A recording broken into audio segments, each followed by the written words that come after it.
Assalamualaikum warahmatullahi wabarakatuh. Perkenalkan, kami dari kelompok Asuhan Kebidanan Pranikah. Kami di sini akan menayangkan video tentang kasus nomor 5, yaitu menceritakan tentang seorang perempuan yang usianya 32 tahun datang ke praktek bidan mandiri, menangis di depan bidan karena selalu disalahkan oleh suaminya karena belum hamil selama menikah 4 tahun. Baik, di sini saya Nur Aini Yusti yang akan berperan sebagai bidan. Saya Bintang Yasifa yang berperan sebagai asisten bidan. Saya Salvi Haris yang berperan sebagai istri. Saya Rika Nur Fajria yang berperan sebagai suami. Baik, yuk mari simak videonya. Assalamualaikum Bu Bidan. Waalaikumsalam Ibu. Baik Bu Bidan, jadi saya ingin konsultasi bahwa saya sudah berusia 32 tahun. Saya ingin mempunyai anak, sedangkan saya sudah menikah selama 4 tahun, tapi belum juga dikaruniai anak Bu Bidan. Lalu bagaimana caranya ya Bu Bidan? Apakah saya bisa hamil? Baik Ibu, sebelum melakukan konseling dengan saya, mungkin akan ditangani oleh asisten saya ya Bu untuk dianamnesa. Baik Ibu, izin menanyakan identitas Ibu dan Bapak ya. Untuk Ibu namanya siapa? Nama saya Mahalini. Tadi sebelumnya usianya berapa Ibu? 32 tahun Bu. Alamat rumah Ibu di mana? Di Kampung Pulau Bambu. Pekerjaan Ibu saat ini apa Bu? Hanya ibu rumah tangga saja. Baik, untuk Bapak namanya siapa? Rizky Febian, Usia Bapak berapa ya Pak? 35 tahun. Alamat rumah Bapak di mana? Di Kampung Pulau Bambu juga. Pekerjaan Bapak apa? Karyawan.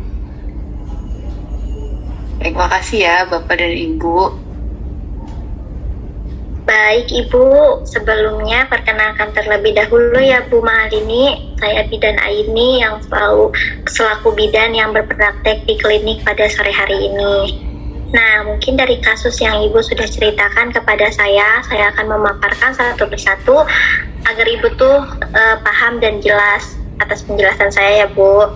Mungkin dari kasus Ibu itu bisa dikategorikan dengan namanya infertilitas Bu. Nah, apa sih Bu infertilitas itu? Nah, infertilitas itu bisa disebut dengan penyakit sistem reproduksi ya Bu. Nah, ini tuh ditetapkan dengan adanya kegagalan Bu dalam hubungan kehamilan dari 12 tahun lebih Bu. Mohon maaf, 12 bulan lebih Bu. Nah, atau untuk melakukan hubungan seksual secara teratur ya Bu tanpa menggunakan alat kontrasepsi. Nah, penyebab infertilitas itu bisa disebabkan oleh pria dan wanita ya Bu. Nah, mungkin penyebab infertilitas pada laki-laki itu dibedakan menjadi dua ya Bu. Yang pertama itu dari kondisi di mana jumlah, bentuk, dan pergerakan sperma Bu menjadi buruk. Nah, biasanya itu bisa disebut dengan varikokal atau paparan toksin dan bahan kimia atau paparan radiasi. Lalu yang kedua, dari kondisi di mana sperma itu tidak dapat dikeluarkan Bu. Nah, biasa juga kalau secara medis disebut dengan ejakulasi dini Bu atau sumbatan saluran semen. Nah, infertilitas dari penyebab perempuan itu disebabkan yang pertama itu ada kelainan ovulasi Bu, biasanya seperti reproduksi sel telur ya Bu. Nah, lalu ada kelainan rahim Bu, seperti kanker, endometriosis, mioma, perletakan rahim ke organ dalam perut. Lalu ada sumbatan salur telur ya Bu. Nah, biasanya ini disebabkan infertilitas ini pada sebuah pasangan, Bu, karena kedua pihak itu, pria dan wanita itu menentukan penyebab infertilitas pada pria yang dilakukannya, Bu. Lalu untuk memeriksanya bisa dianalisis, Bu, analisis sperma. Sedangkan untuk ibu, kalau ibu pengen mengetahuinya, ibu bisa USG, Bu, ke bidan terdekat rumah ibu atau bisa langsung ke dokter, Bu. Nah, untuk menentukan tidak adanya sumbatan saluran telur, Bu, analisis hormon dan koloproskopi. Seperti itu, Bu.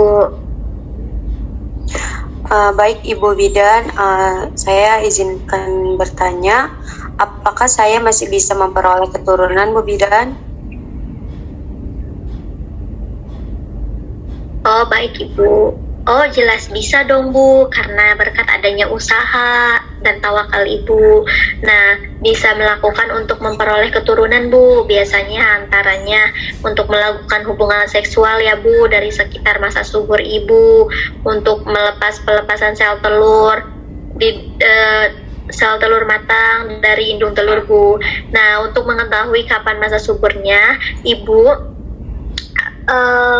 mengetahuinya biasanya dari beberapa rata-rata siklus menstruasi Ibu, dari 3 sampai 6 hari siklus haid terakhir, Bu. Jika siklus menstruasi Ibu berlangsung teratur selama 27 sampai 20 hari, Bu, maka waktu tersebut itu waktu masa-masa subur, Ibu. Lalu ada kemungkinan juga, Bu, terjadinya pembuahan akan lebih tinggi jika ibu itu selalu melakukan hubungan seksual teratur pada seminggu 3 sampai 2 kali, Bu. Seperti itu, Bu. Oh, seperti itu. Iya, Ibu Mahalini. Untuk merubah pola hidup menjadi lebih sehat itu bagaimana ya, Bu Bidan? Nah, ya, Bu. Ibu di sini harus banyak pantrang ya, Bu, karena untuk menjaga pola hidup lebih sehat itu banyak yang harus dijaga dari diri kita.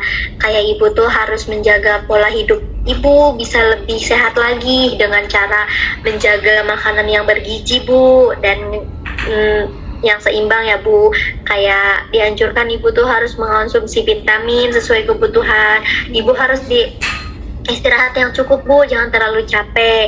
Nah, diiringi dengan minum susu ya, Bu, untuk keseimbangan gizi Ibu.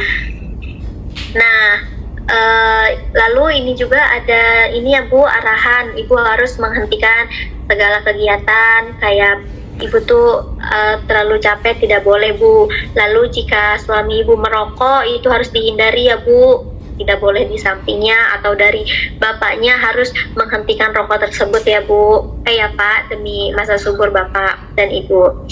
Lalu Ibu harus menjaga untuk mengkonsumsi obat-obatan warung, Bu. Nah, Ibu juga dianjurkan untuk mengkonsumsi vitamin B ya, Bu, karena vitamin B itu sangat penting, Bu, untuk asam folat. Mengandung 40 mikrogram per harinya agar mengurangi resiko gangguan perkembangan otak embrio Ibu. Seperti itu, Ibu Malini. Baik Ibu, terima kasih. Bu Bidan, saya izin bertanya, cara menjaga tips kesuburan itu bagaimana ya? Iya, baik Bapak, saya akan menjawab ya, Pak ya. Nah, dari usia Bapak sekarang ini sangat penting ya, Pak, untuk membahas kesuburan karena fertilitas itu menurunkan meningkatnya usia pria dan wanita sangat subur. Nah, jika masa subur itu dari usia 20 tahun ya, Pak ya, terutama untuk wanita dan laki-laki. Nah, kesuburan tersebut itu meningkatkan dan menurunkan cepat setelah usia 35 tahun sampai 40 tahun. Nah, karena Bapak usianya 35 tahun, jadi Bapak bisa ada kesempatan, Pak, untuk menjaga kesuburan Bapak. Nah, tapi Bapak harus banyak menghindari seperti penyakit menular seksual, Pak, seperti berhenti merokok, karena merokok sangat menyebabkan penyakit ya, Pak ya. Bisa juga memiliki risiko rusaknya sperma Bapak. Lalu Bapak juga harus menjaga berat badan dan karena jika kita berat badan itu bisa menyebabkan kesuburan kita juga Pak. Jika kita terlalu kurus juga itu bisa menyebabkan gitu Pak. Lalu Bapak itu harus menghindari alkohol ya Pak ya, karena alkohol itu sangat berbahaya Pak. Kita jika mengkonsumsinya satu hari 3-4 gelas aja itu bisa merusak sperma Bapak. Jadi wanita juga untuk ibunya dianjurkan ya Bu untuk menghindari alkohol sewaktu ingin hamil untuk menghindari rusaknya perubahan janin ibu. Lalu Bapak dan Ibu juga harus menghindari radiasi dan bahan kimia yang berbahaya Pak, seperti retektos, radiasi. Beberapa bahan kimia seperti glikol ester yang ditemukan dalam tanaman dapat merusak kesuburan Bapak dan Ibu. Seperti itu Pak. Oh baik, terima makasih ya, Bu. kasih Bu Bidan. Iya Ibu Bapak, sama-sama.